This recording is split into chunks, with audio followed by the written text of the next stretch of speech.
and welcome to the latest episode of Plant-Based Tea with me, Farm Girl Goes Vegan. This is your chance to come and drop in for a cup of tea with me as I spill the tea on topics that I don't really often see discussed in detail, at least within the plant-based and vegan movement. Like I mentioned in my last episode, this is a non-judgy space because I grew up on a farm and I didn't actually go vegan until my late 20s. Awkward! I get that everyone's on their own journey, so you're welcome to come, join in, see what it's all about. And look, sometimes hearing the truth on these topics can be a bit uncomfortable, and I do totally get that, but that's why I want to keep it as chill as possible as I explore these potentially spicy topics.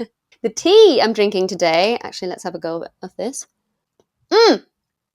So this tea is Violet Creme by Bird and Blend. So Bird and Blend is actually one of my favorite tea brands, and I can literally talk about them all the time because there's so many flavors that I'm obsessed with.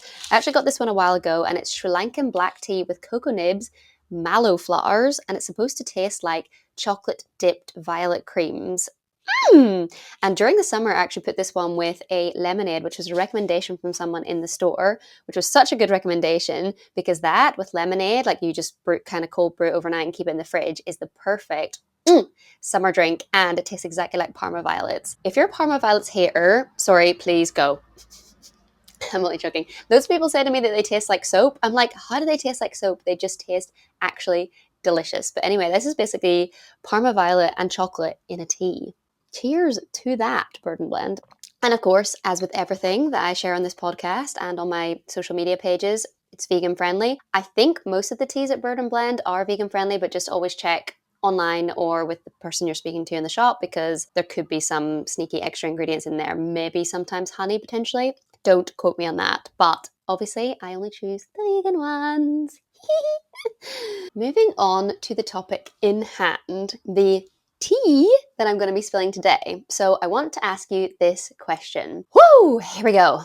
Can you love animals and still eat them? Dun, dun, dun. Honestly, this question has been running through my mind so much because I've posted a couple of times in a couple of different ways via my social media channels, maybe on Threads, maybe on Instagram, and I've had varying different degrees of the same response returned back from non-vegans, of course, which is yes, you can. And as a vegan, this just doesn't really sit right with me because I can't quite get my head around it. And here's the thing. I wasn't vegan my whole life. I've been vegan for 8 years, but I never thought of that. Like I never thought of it whenever I wasn't vegan. So I get how people can sort of justify it. But what I want to do in this episode is kind of just explore this question from various different angles and see where it leads us. So get your tea, strap in, and let's do it. So when people reply to me and say, yes, I can eat animals and still love them, they usually make some sort of joke like, I love them and eat them, which I don't really find that funny, but sure. But I think we should add in a little definition of what love actually is, because genuinely this has me confused. What do you mean you can love something and then kill it and then eat it? So here are the definitions from Merriam-Webster Dictionary. So option 1. Love is a strong affection for another arising out of kinship or personal ties. For example, maternal love for a child. Number 2, which I don't think this really applies, but let's throw it in there anyway. Attraction based on sexual desire, affection, and tenderness felt by lovers. Skip that one. Affection based on admiration, benevolence, or common interests. Or we have an assurance of affection, like give her my love. And then lastly, I've just put in a little side note to sort of define benevolence, because I hear that word quite a lot and I'm like, what does that actually mean? So benevolence apparently means a disposition to do good. For example, a king known for his benevolence. Or just personally, I've sort of questioned, is it affection? Is it compassion, protection, respect? Or maybe it's a combination of all of these things. And I sort of ask myself, can you love something you don't respect? And vice versa. In fact, what is the difference between love and respect? I kind of feel like they go hand in hand, but is there a difference? So I asked the Merriam-Webster Dictionary for that as well. And it says, respect is to consider something worthy of high regard or esteem. Intriguing. So love and respect are definitely different, but by both those definitions in my mind, I don't believe that animals are actually getting the benefit of either love or respect from humans who eat them. And to add to that, it really confuses me that as children we're always taught to like love, care for, respect animals, protect them, don't hurt them. Children kind of show a natural ability to actually look after animals and interact with them, and oftentimes form like really deep bonds with them. So a study published in the Journal of Interpersonal Violence found that cruelty to animals may be an early manifestation of the subgroup of children developing conduct problems associated with traits of low empathy and callous disregard. What does that mean? So callous or unemotional traits are indicative of psychopathic behavior. So we kind of use animal harm and cruelty as a marker of behavioral issues that lead to someone displaying psychopathic behavior while simultaneously feeding them animals for dinner or eating animals for dinner, depending on if you're a child or adult. So this brings me to a question which is going to feel a little bit challenging, so brace yourself. Can you respect or love a being whose death you're ultimately complicit in? Eek. So we're going to explore that and find out, because genuinely, I don't know. Can you? I don't know. I'm actually asking. So let's move on and dig a little bit deeper into my other thoughts on the topic. Okay, so here is a different angle. Let's say if it's not really about love or respect as defined above, because those definitions don't really fit into the same category as eating animals, in my opinion. Like, I don't really see how you can tie them together. So then what could it be about? What other justification could there be for loving something and eating it, and therefore, in my definition, causing it harm? What other justifications can there be? And I'm going to explore them one by one. So one of the most common answers that I often see in like comments and replies to my videos would be, but they taste good. So that brings me to this question. Is taste alone a valid moral justification for taking a life? So is a 15-minute meal that gives someone pleasure enough of a justification for taking a whole life for that pleasure? And that is the life of a sentient being who arguably can think and feel just like we can, and who values their own life just like we do. Taste, of course, is temporary, whereas death, unfortunately, is permanent.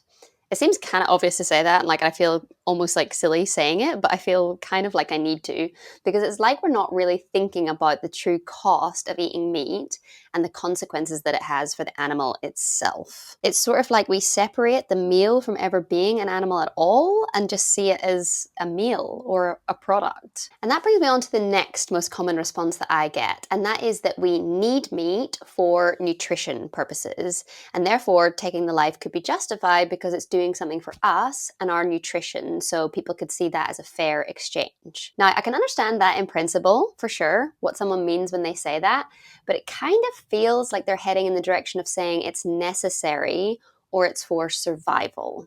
So let's unpack that a little bit. Don't get me wrong, by the way, I'm not saying that every person in the world has to be vegan. There are certain circumstances and places in the world in which survival and reliance on animal products is actually a necessity. So that aside, I'm talking about for the majority of cases where people do have the means and are able to like buy things from supermarkets, for example, and have access to buy packaged products. I don't believe that in those circumstances it's therefore necessary to eat meat out of survival. And I get that there's like places where it's food deserts and it's really hard to get access to certain food groups. Again, that's not really what I'm talking about. I'm talking about the majority of cases where it is possible to be vegan. It might just be a choice not to be vegan. The position of meat being required for health purposes kind of also suggests that people believe that a vegetarian or vegan diet is therefore by default unhealthy. But it is widely, or kind of widely, and hopefully soon to be more widely known, that a vegan diet is not only a healthy way to live,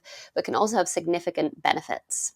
Here's a quote from the American Dietetic Association. "It is the position of the American Dietetic Association that appropriately planned vegetarian and vegan diets are healthful, nutritionally adequate, and may provide health benefits in the prevention and treatment of certain diseases. These diets are appropriate for all stages of the life cycle, including pregnancy, lactation, infancy, childhood, adolescence, older adulthood, and for athletes. This is also the position of the NHS in the UK, and they say a well-planned vegan diet can support healthy living at every age and life stage, including pregnancy and childhood, as long as nutritional needs are carefully met.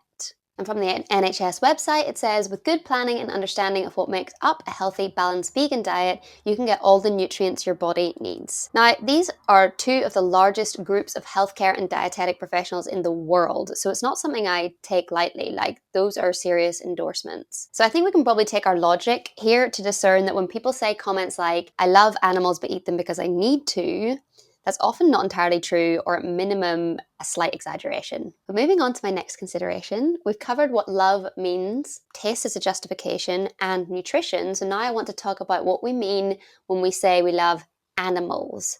Who are these animals that we're talking about when we say this phrase? So from what I've seen in other discussions I've had on this topic, what I believe people mean when they say they love animals is that they love pets, or we can refer to them as companion animals.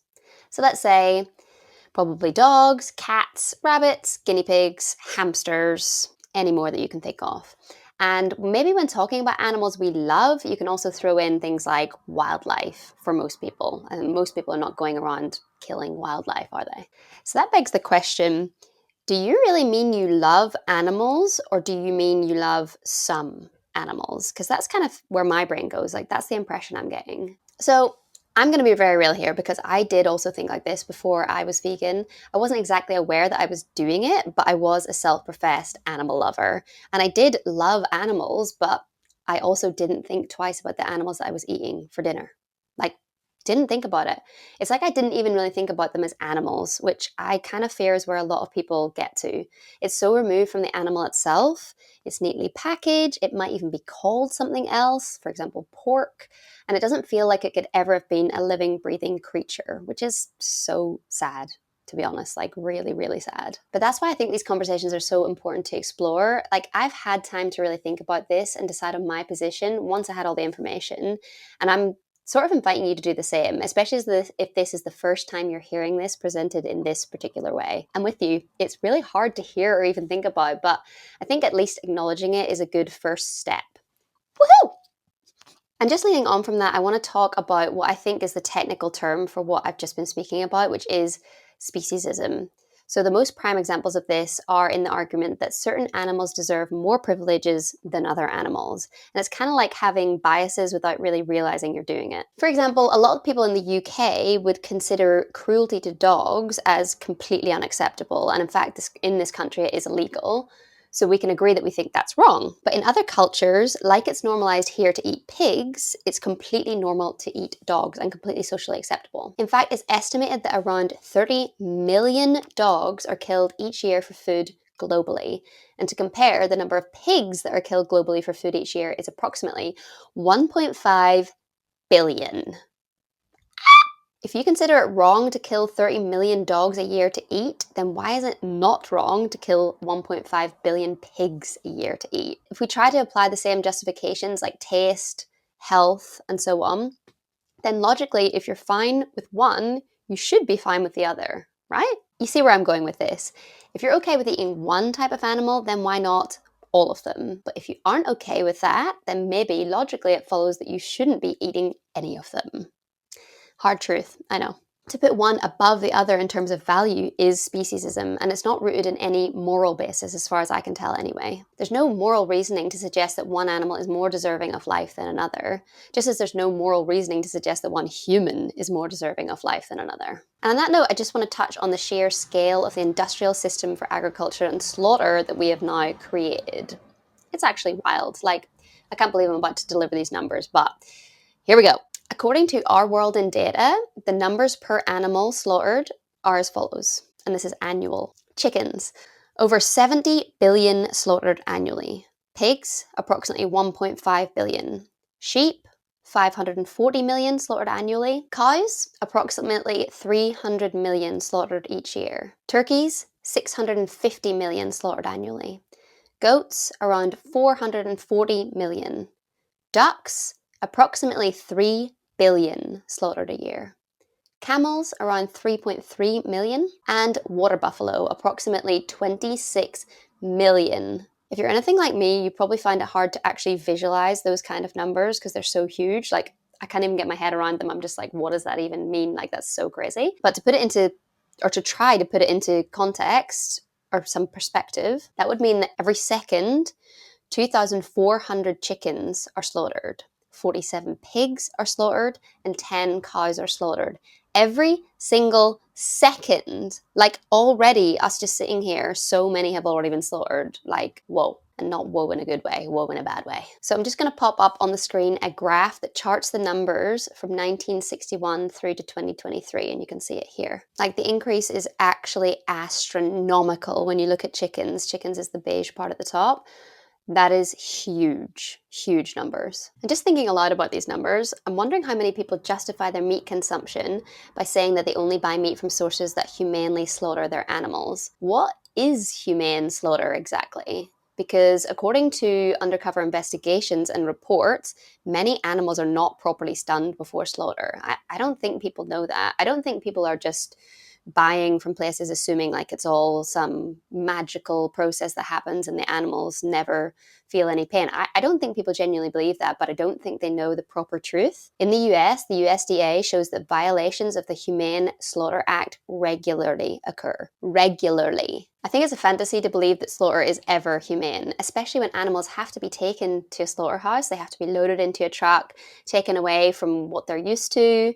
Then they have to like hear the sounds of what's basically coming for them. Sounds, smells, the fear of the other animals around them. They ultimately know what is going to happen. Like, that's the part that I just can't accept. Like, you see animals literally crying actual tears of like terror. And like, it's not a nice thing to talk about, and it's not a nice topic to have to bring up. But like, I think it is a fantasy to believe that this magical humane slaughter exists, because it's just not true. I think one thing that helps me put it into perspective is we all know that like our beloved family dog or cat, we're not sending them to those slaughterhouses, and we know why, because we don't think that's a good enough standard for them. Like, we wouldn't be happy for our dog to go to a slaughterhouse that we send a farm animal to. So why are we so in denial about the process? Maybe we aren't. Maybe we're just choosing to ignore it, like I did personally, to be honest, for many, many years. I do feel like I could talk about this part all day, but I do want to move on to a slightly adjacent point, which I hear people say a lot and which I mentioned in my last episode. And that's the idea that farmers love their animals and treat them well, and then that justifies the death of the animal for food. So I've actually heard the phrase, I love my animals like I love my own family. I really don't think that that is the flex that farmers think it is. Like, it just makes me really concerned for the well-being of your family. There's no part of animal husbandry that should reflect the care and love it takes to raise a family. Like, humans are not getting forcibly artificially inseminated and then when they give birth, having their children taken away from them so that we can drink the milk meant for the baby. Humans aren't being raised and fattened so that they taste better when they're killed around 1 year old, because that's the prime age. I could go on, but obviously you get my point. And to clarify, if you thought that dairy was more like a more kind and caring option than cows for meat until now, I would argue that it's actually worse, because the dairy cows end up in the same slaughterhouses. The end result is the same, but they have to go through giving birth in order to then be milked and do that over and over and over again until they're too tired, probably around the age of maybe like 6 years old. Then they get sent to the same slaughterhouse. So I guess what I mean is, I think we need to think about it a bit more critically instead of taking these statements at face value. What does it really mean to treat a farm animal well? And what is well enough to justify taking its life at the end? What kind of love, we'll put it in quotes, ends up in betrayal and death? Just something to think about. Again, a little bit spicy, a little bit uncomfortable, but I don't feel like if we don't talk about it, people will never understand like the impact of their actions. Like, it's possible for me to grow up on a dairy farm and still not understand the process that the cows were going through. Like, I could see it happening, but I couldn't actually connect it with their reality and what that actually would be like to experience. So I'm not blaming you. I'm not blaming anyone for not knowing this information. I'm just trying to like get it out there so we can all be clear on what the system is, and then we make choices from there. So lastly, I want to briefly touch on something that I really don't see discussed much at all, And I will say that my attention was brought to this much more recently than I would like to admit, certainly within the last few years or so. And that is the impact that the slaughter industry has on the humans that work in it. The slaughter industry hires a workforce that is often people from either low socioeconomic backgrounds or migrant workers who are afforded little to no protection due to their status. And there are very high rates of PTSD, mental illness, and suicide. It's been reported that slaughterhouse workers end up suffering rates of PTSD that are similar to combat veterans. These are people that are behind the choices that we make, and if our choices are not only hurting animals but also humans in the process, is that love? Is that compassion? I believe that veganism should focus on making the world a better place for everyone, people and animals, and this, in my opinion, is one area where we can start. So we've come to the end of this discussion, so I want to pose it to you. Now that you've heard my reasoning, we've covered taste versus morality, nutrition, speciesism, industrial slaughter, the myth of farmers loving their animals, and finally the human impact of the slaughter industry. Do you still believe that it's possible to love animals and eat them? If love implies kindness, compassion, care, benevolence, that word again, respect, and if animals are sentient beings capable of suffering, then maybe the most loving thing we can do is to just stop eating them. Just gonna put it out there. Not saying you have to, I'm not forcing you, but it's just something to think about. I hope we can continue this conversation further, and do let me know if you've anything to add or if you think I missed something obvious. And thanks for joining me on this latest episode, and I hope you will come back again for the next cup of plant-based tea with me, Farm Girl Goes Vegan. Okay, bye!